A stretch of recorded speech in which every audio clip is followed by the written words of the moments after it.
in about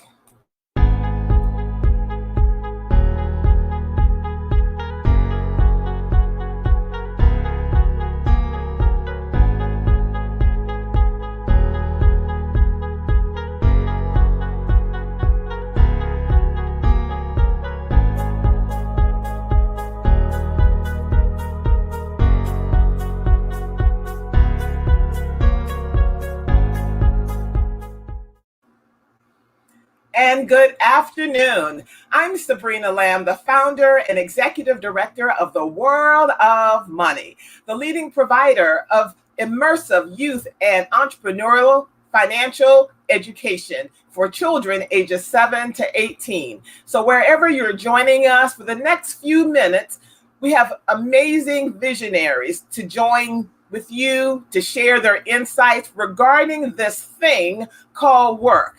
I know you're probably joining this conversation from LinkedIn or our YouTube channel or Facebook or Periscope and Twitter, but this thing called work may be changing for you or maybe it's not.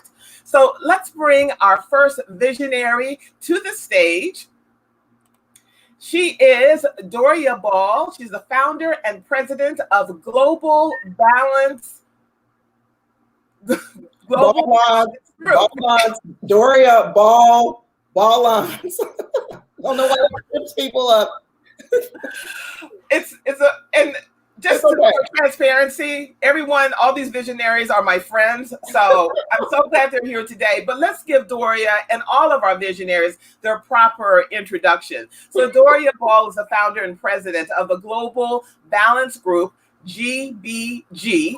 GBG was formed to leverage Doria's extensive global leadership, organizational effectiveness, insights, social advocacy, and vast network to help individuals and organizations improve on their global leadership, organizational excellence, and cultural awareness. Doria, welcome to the World of Money. Thank you, Sabrina Lamb. So, Doria, how has work changed over the last year? So let me just add one thing. I come to this work at Global Ballance, an organization I stood up in 2015 from a long career in corporate America. My last roles being vice president of human resources and global diversity. And so I've had roles that were both domestic and international. And so as I speak to you through that lens, but also through the lens of someone who is coaching and consulting in organizations today, from CEOs, all the way down. Everyone is embracing this new world order. And so, how has the world of work changed? Well, how hasn't it changed is probably a better question. I would say there's a couple things that I'll just focus on.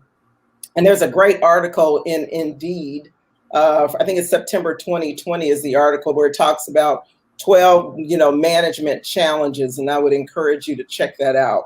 But the two things I'm going to focus on first is just this whole notion of remote working. And so for someone like me, I have been a remote worker for many years. I had an international role where we were headquartered in the US, but everyone who worked for me was in Central South America and the Caribbean. So for someone like me, that's not new. The technology is so much better now, but for a lot of people, this is very, very new. And so this whole idea of, working remotely, Zoom, Microsoft Teams, these are all kind of these platforms are really enabling organizations to continue to flourish. And so one of the things that I would say is to look at it from a couple of perspectives. One, the employee and management. And so from the employee's perspective, and Sabrina, I'm going to go until you stop me. From the employee's perspective, working from remotely, one of the biggest challenges is how do you stay engaged? That's a challenge for an employee. It's also a challenge for managers to keep their employees engaged. But, what I'm hearing as I consult and coach individuals, setting those boundaries, being at home where work is with you all the time, people are really struggling with that. And so I have found that people are really overworking And there's a lot of stress that they're imposing sometimes on themselves. And sometimes it's coming from managers who don't even know it, because there is no kind of, I leave the office and I go home because the office is my home. There's this constant feeling of guilt that they have to continue to work. So Doria, I hear a lot of conversation about returning to normal. Let's go back to the normal. Will we ever go back to normal as it relates to work? Well, there is no such thing as normal. So what you're going to find, and what I am hearing in organizations, and as I hear from the folks that I'm coaching, as the conversations are evolving around returning to work, and what we're hearing is that there will be an expectation from employees that they will have greater flexibility in how they get work done. Mm-hmm. So it's been proven that it's more of a preference versus a requirement, that you have to look someone in the eye in order for you to manage them and inspire them and for them to do great work. Like I said, I'm someone who led an international organization. I was vice president of Latin America. I said in Miami, the majority of all the folks who work for me, I had 10 of my people who work for me, mm-hmm. and everyone else was in country. Mm-hmm.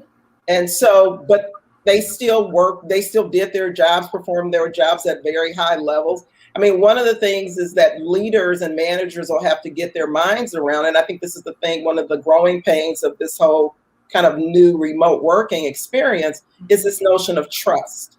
And so we have some folks who have a little ways to go on that. And this situation has forced it. And for some people, this has been great because they see that their employees are motivated. You know, they don't need you to stand over them and dictate to them what they do.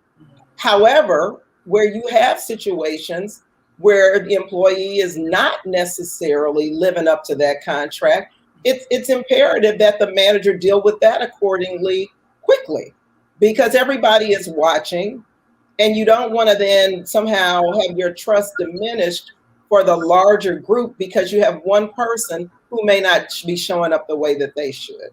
So what skills are necessary, since we're not going to go back to normal, whatever normal that was, and this work thing has become fluid? What kind of skills are necessary so that we make sure that we can thrive? Mm-hmm. Well, there's a certain, so I'm going to chunk this out. So if, in terms of skills as it relates to this new world order, let me take that first, and then we can talk about skills more broadly. Okay. But so I think for the employee will continue to have to ask for what they need. And so since you cannot, there's a lot of things that you can get when you're in the workplace with someone, right? So they can observe you, they can see when you're having challenges, either with the work or with a colleague or just in general. And because it's all remote, no one can really see that. So you have to then be able to ask for what you need, and whether that is resources, whether that is just time, because you need additional instruction so you can do what you need to do. Mm-hmm. Or maybe you need to ask for a new contract with your boss that I'm not going to accept any emails or calls from you after 5:30 and before 9 o'clock.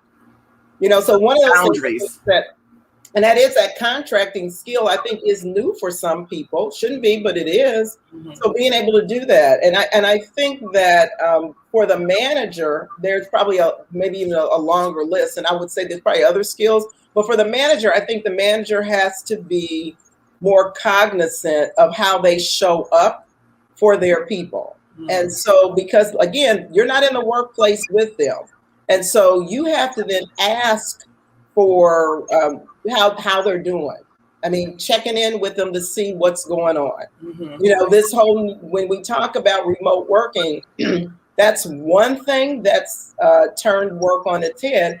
But the other thing that it's turned work on its head is this, the response to the murder of George Floyd and all of the social unrest. Mm-hmm. This is not going to go away. Mm. And so leaders have to learn how to, if they don't know how to lead inclusively, they had better learn and lead with empathy.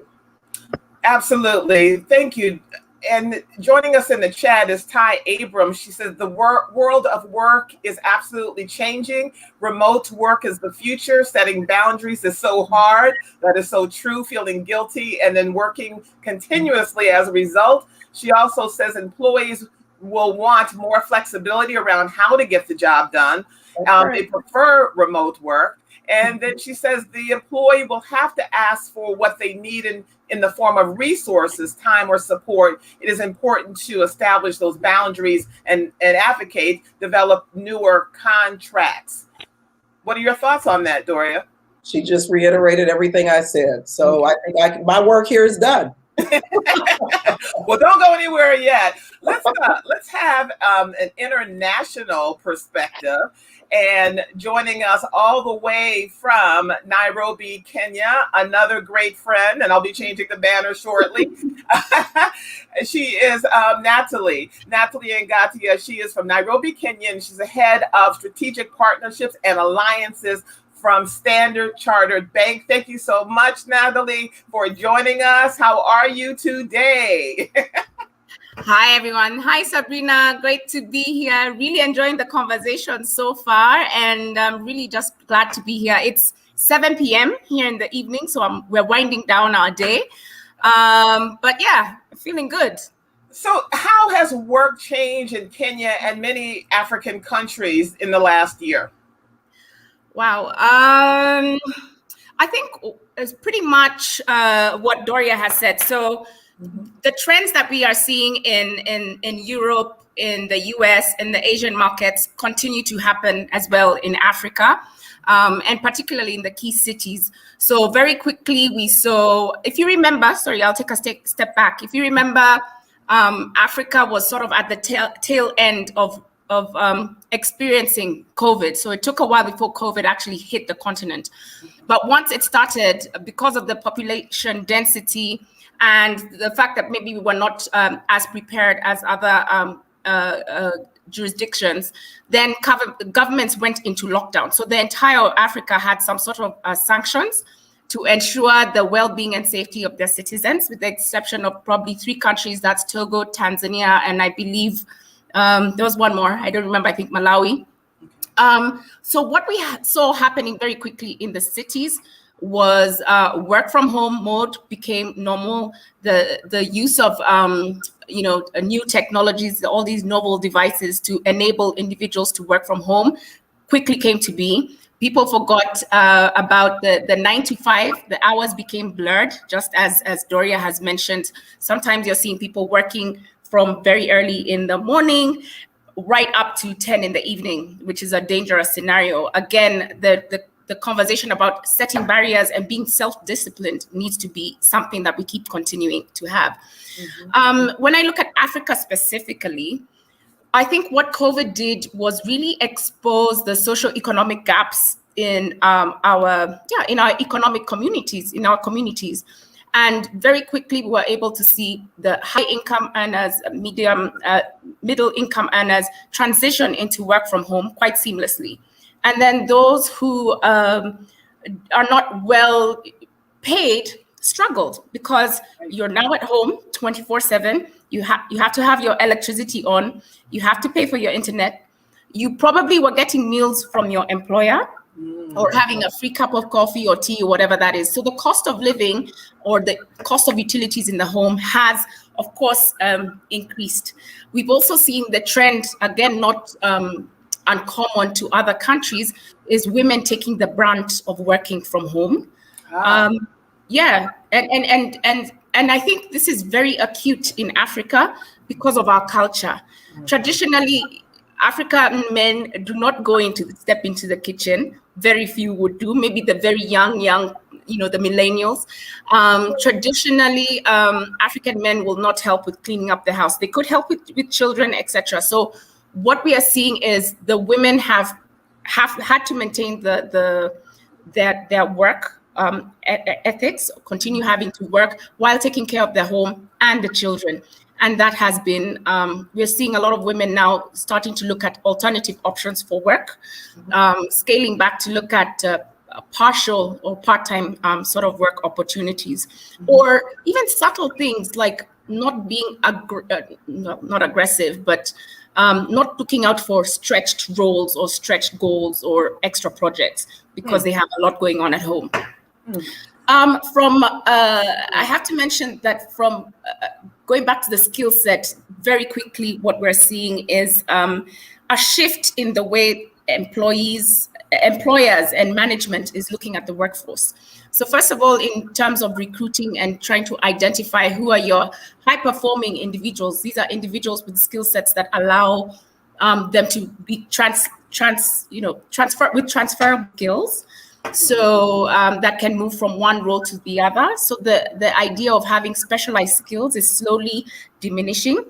So people who can think, connect the dots, manage high-performing teams in a virtual environment, synthesize a lot of information, and then come out with insights from that information. Those are kind of the critical skills and the talents that employers are looking out for. Now, I'm just because I may forget the informal sector, which is prevalent on the continent. What kind of adjustments will that sector, or has that sector have to make? Oh, so that's a good question. So if you look at the informal sector, so they are businesses. So like I said, a lot of the offices, there was a lockdown, and people had to transition again, working from home. But if you look at the more traditional and the bigger self-employed population, we're talking about segments like agriculture. Right. And because COVID initially was restricted to the urban areas and peri-urban areas, the rural community continued to operate. So the food system was, people were still farming and earning a living from those kind of activities.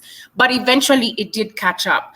So you're right in that when you look at the workforce, the corporate workforce, government, it's similar trends to what you're seeing in other markets. In the rural workforce, self-employed individuals, it took a while. They didn't come to a complete halt. Right. Initially, but slowly we have seen that it has also impacted the businesses in terms of, just even how they are able to sell their produce and things like that. So joining us from Nairobi, Kenya is Nathalie Ngatia. She's head of strategic partnerships and alliances at Standard Chartered Bank. Nathalie, so entrepreneurship, particularly on the continent of Africa, is often recommended. That is the revenue stream. Of course, there are traditional employers. However, what if you believe that you lack the skills to be an entrepreneur? Sabrina, that's an unfair question because I'm not an entrepreneur, but but you speak globally to young people, particularly. Yeah. No, it's a good question because like many people, I have struggled with the idea of starting up my own thing, whether it's a consultancy or going into farming or something. Yeah. But I think the question is not so much, it's how entrepreneurship has been positioned to us in the society so that it looks like such a complex thing, and it looks like something that requires you to have superhuman skills. And so as I have been considering, venturing out to do my own thing, one of the things that I've read and I've realized is there are certain myths that we need to demystify. Okay, to be able to move ahead. So to those in corporate who want to start out go into entrepreneurship, there are certain things that we need to dispel. In Africa, we have a very unique sort of environment. A lot of corporate individuals also have a parallel side business. We call it the side hustle. Yeah. And that is to supplement. Same here. Side hustle, to supplement the income that you get from your corporate, from your 9 to 5. Right. So what are these things that we need to dispel? Number one is the notion that you have to be born an entrepreneur. I think that, sure, there's those people who are born with that skill set, but you can learn. And we've seen that even with top CEOs in Kenya, for example, having side businesses that are performing really well and become very successful. The other notion is the fact that you need a lot of money to start a business. And I think this is a lot more people who have been in corporate, we in our minds, we need to sort of set up this really huge institution with processes and people, and then we say we have started a business. But the reality is you don't need that much. A lot of great startups have grown into large organizations through bootstrapping, where the individual has actually financed the business and grown their business slowly. Yeah. We also have new options today. There's lots of options for getting investors. You have venture capitalists and angel investors. But still, I think for most people, bootstrapping is the way forward. And there's benefits to that because you end up having complete control of your organization. I think also we're very lucky that there's resources that are out there. So I keep seeing entrepreneurial groups that have been set up. You can learn about entrepreneurial, how to run an enterprise using digital channels. Before, you needed an office, you needed paper, you needed an HR head, a finance head, procurement manager. You can now outsource these things. You can work in a co-shared space. So you don't need that much to start with.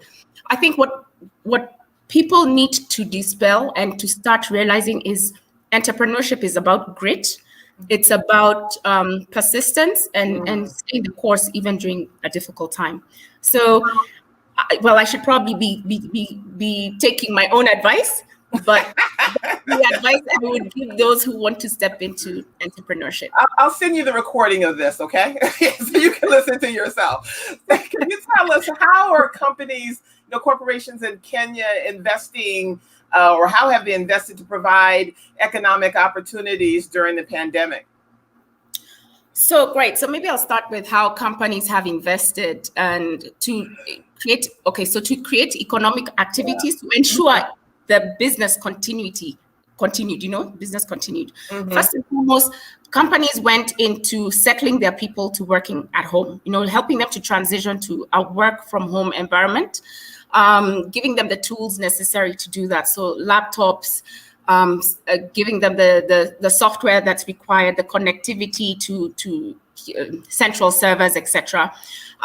We've also seen companies that have actually started giving allowances to allow individuals to set up a home office at home, because then we had a lot of people, lazing around on the couch 24 for long hours, and that comes with other problems. Yeah. The second thing, and probably in parallel, that I saw a lot of corporates invest in is the mental health. And that is critical because if you remember last year, there was a lot going on, not just COVID, but there was the whole spotlight around racial concerns when Black Lives Matter was happening. And so there was a lot of distress in the environment. And it was important that corporates invested in their people to make sure they were in the right headspace to continue working to deliver for the organization. So it was more around business continuity. The other thing we saw was investment in the digital channels, particularly in the service sector, to ensure that customers could still access the products that they require, the services they require from the different businesses. And so I'll give you an example. In Kenya, our High Court, which is the highest court, Supreme Court, Supreme Court, right? Yeah. So they've switched to virtual hearings, to allow for things to continue. In the banking sector where I'm in, a lot of banks invested in digital capabilities to allow customers to do whatever they need to do from the comfort of their homes. Right. Open an account, invest, whatever it is that you needed to do, you could now do it from your phone. Why? Because companies were investing in that. And those companies that were ahead of the digital journey or had started that previously just invested more to streamline to just streamline the customer experience. So that's what we have seen. I love it. And let's bring to our next visionary, let's bring to the stage. Her name is Sonia Alleyne. One second. Miss Sonia Alleyne. She is an author. She's an author of, I have her book, A Kick-Ass at Work, co-founder of Storytellers. There's some racket in the background. Words, images, and magic. So Sonia, what does it mean in this fluid space called work to kick one's behind? Yes. And that's not a physical activity. That is I want to be really clear. You've got a lot of unrest going on right now. So I don't want to encourage anyone to physically assault anyone in the workplace, even though we can feel like that at times. It gets that tense. Yeah. But it really is having the right mental attitude. Mentality is everything, I believe. And so, I created this book because, as both of your guests have said, we live in a very fast-paced environment, and things are moving really quickly. And the goal is to just get from one deadline to the next deadline. And so often we don't have a chance to examine our behavior in the workplace. Mm-hmm. And if you can't examine and reflect on your behavior in the workplace, then you can't create the right strategies. You can't make the necessary changes. And so journaling gives you the opportunity to look in a really safe place about how you're behaving. And then you can look at it without judgment and say, this works for me. Mm-hmm. And this is something that I see that I continue to do that I need to stop doing. So, one of the things I say continually, if you are someone who ends up in jobs where you're underpaid and undertitled, and that happens consistently, that's not the job. That's something that you feel about yourself, the value you feel you bring to the organization. Wow. And so it's worth looking at that to say, what is it that I have to change about myself that I am not willing now to just work hard and hope that somebody recognizes my value, that I'm able to say, this is what I bring to the table. And if you're documenting what you do regularly, you get a chance to look at it and see, the inspiration for this book, I was in a job that I was really frustrated in, and I was feeling like I wasn't moving at the pace that I should. And I took a minute at work and I jotted down all of the things that I had created. And so 2 pages later, right? So here it is, I was beating myself up on the job. Mm-hmm. And 2 pages later, I looked at all that I had accomplished and I was just like, I kick ass at work. Why am I sitting here thinking, oh, I haven't done this, or I need to do X, Y, and Z, or I haven't been performing. I have been performing. Because I was in such a fast-paced environment, I was in an environment that wasn't going to recognize what I did. And we were moving really quickly. And so I have to take the time. And so that's what I'd like to impart to your listeners, that you have to take the time to look at what you do, to examine the value that you bring, and then make some decisions about it. What do I have to change? What do I have to upgrade? What do I have to improve? And what do I have to eliminate? And everyone, there's going to be a Q&A, so stand by for that. But you write in the book about the 4 R's. What are the 4 R's and what are the benefits? Well, so before you can examine what you're doing, you have to be able to look at it. And so I created the 4 R's so it would be easy for people to remember. But the first thing you have to do is record, right? So you have to actually write down the things that you are experiencing in the workplace, the things that you're feeling, the frustrations. Just write it all down, why you're feeling that way. And then you get the opportunity, if it's all written down, and you have a chance to review it. And after you review, you get to reflect on it and say, why do I behave like this? Why does this manager, when she says that, why does it instill this feeling in me? And really have these conversations with yourself. And then at the end, you can resolve it, right? You can decide that, it may not be the manager. I think she triggers, or he triggers something in me, and that's why I'm responding this way. Or no, it really is this person's issue, and either I'm going to have a conversation with this person, or to make the decision, which, we often don't talk about, that maybe this isn't the organization for me. Maybe this isn't the place for me. I often say, when we think about 9/11, right? Like how many people walked into that building that day hating their jobs? Like we all know people who literally hate the place where they work. And we do it because we feel like, we don't have any choices. But if you are educated, if you have a network, if you have experience, you always have choices. And journaling and reflecting and reviewing and resolving is us taking more responsibility than sometimes we're willing to be accountable for. So you talked about in your book, you wrote, make sure your professional goals align with your organization's priorities for growth. Explain that. How do we do that? Right. So again, it's a matter of, what we heard with your guests, Nathalie and Doria, is that companies they're always looking to change and they're looking at how they do business and how they need to change how they do business. And employees need to do that as well. Like if you're in an organization, you need to really understand like what changes are my business, is my business going through right now? And does that align with how I feel about the work that I'm doing? Right. So we all know that there are, if you go to a company's website, they will advertise how they do business and what's important to them, what their mission statement is, what their value statements are. And you look at that, right, when you're looking and you go, I like that. But then you get into the workplace, right? And so there's what we say about how we do business, and then there's how we really do business.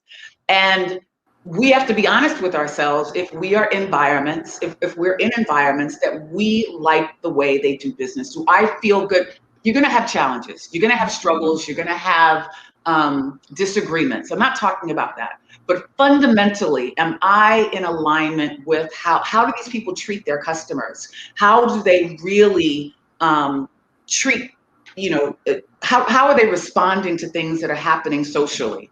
I mean, to really have an alignment with, and to say at the end of the day, I feel good about working for this company.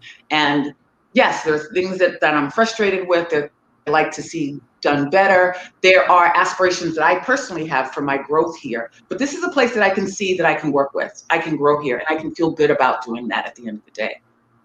Let's bring back our other visionaries and let's have a conversation in the quick few minutes that we have left. Coming back to the stage are Doria as well as Nathalie, and I will be changing out this banner. So let's have a conversation about what we're talking about. What are the 2 action steps you would like to leave with our viewers? What can we do now that we've dissected the work landscape? So is there an order where? It's all of us. Okay, so maybe I'll start. I like what Doria talked about very much, ensuring that you have boundaries as you work from home. It's so important that people in the work that you're working with realize that, work is actually 9 to 5 or whether it's 8 to 5. So put those boundaries. Self-discipline is not just about working, but about knowing when to stop working. And so maybe a tip that helps that I've seen works for me is I literally sort of go out and come back, and that becomes like my commute back home. So that's one tip. And then taking away from what Sonia has said, it's so important to look at, I'll call it a skill set audit in line with where your organization is going. And I think this is necessary every 2 to 3 years, because that's how fast organizations seem to change strategy. So every 2 to 3 years, really be keen around where's your organization and industry going, and then assess the skill sets that you have. If you don't have those skill sets, you can upskill. You can learn digitally and be ready for the new phase of where your industry and organization is going. Doria, Sonia? So, I would add, what I think that this whole remote working thing has done is elevated the power of relationship building. And for those people, and Sonia, I was going to ask you if you had a chapter or whatever in your book, but for those people who understand that, because relationships made my career, quite frankly, And there are still people who believe that they can just work really hard and they're going to get there. And no one gets there on their own. And no one gets whatever there is without the power of the network. And whether that's a manager, a peer, mentor, a sponsor, what have you. And what I would encourage people who that's still a challenge for them to get comfortable with this. If there was ever a time you have to push outside of your comfort zone, this is going to be it. Because in isolation, no one will know what you need, what you want, or be able to help you. Because there could be plenty of advocates out there for you, but they can't read your mind. Yeah, absolutely. I mean, when we talk about, again, some of the changes that are happening corporately and looking at the social unrest. So we also know that companies have cut resources and they've streamlined, but they also have to do that in the context of being more inclusive, right? And so when environments have to become more inclusive with less resources, then things get really competitive. And so people are going to have to be, to Doria's point that she made earlier, you're going to have to be more vocal. You're going to have a network. You're going to have to talk about what you need and what you want, and you're going to have to get really critical feedback. And you may have to seek that feedback instead of waiting for it. When someone says, oh, you did a great job, you're going to have to say, well, how great was this job? What did you like about it? And what could I have done better? And what should I consider next time? And you're really going to have these hardcore conversations to be able to move the needle, because it's, and what I liked about what Nathalie talked about too was culture, because in the States we have so many different cultures, we tend to not have conversations about how culture will impact our relationships in the workplace. And so there are a lot of American women who are still carrying on very traditional roles in their families. And so it's not cool to talk about it, because we'd like to think that we're a little bit more advanced and that that men are a lot more helpful, and they are a lot more supportive, but we still have that. And so it's very true that women are thinking, I don't know if I should go for this role, because I know what this role requires, and I've got to manage all of these things at home with less of the support that I'd like to have. And so it is going to be really important for us to make decisions about what's going to be important for us, what we'd like to see happen, and then have these conversations to either seek the support that we need or to get the feedback that we need to be able to advance. Well, I want to thank each of you for joining us. Joining us today is Doria Ball, the founder and president of the Global Ballance Group, Nathalie Ngatia, head of strategic partnerships and alliances at Standard Chartered Bank, and Sonia, Alleyne, author of the best-selling book, I Kick Ass at Work, a strategy journal for career professionals, and the co-founder of Storytellers, Words, Images, and Magic. Thank you so much for this discussion on how work has changed globally. Thank you so much. Have a great Thank you, Sonia. Good. Thank you. Take care. Nice meeting you, ladies. Bye. Bye-bye. Bye.